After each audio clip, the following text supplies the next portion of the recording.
Uploading photos to your Aura frame is quick and flexible, with several easy options depending on where your pictures are stored. The most popular method is the Aura mobile app, available on iPhone and Android.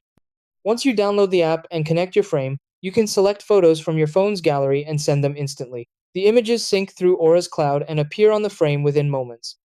If you're using a computer, the web uploader is a great alternative. Simply sign in to your account on the Aura website and upload photos directly from your desktop. It supports common formats like JPEG and PNG, and Aura provides free unlimited cloud storage, so you don't have to worry about space limits. For old printed pictures, the app includes a built-in scanner. Just use your phone's camera to capture the photo, adjust the edges, and upload it straight to your frame. It's an easy way to digitize and preserve older memories. You can also invite family and friends to contribute photos. Each person only sees and uploads content to frames they've been granted access to, keeping everything private and secure. Newer models like the Aspen even include smart features such as automatic photo enhancement and facial recognition search.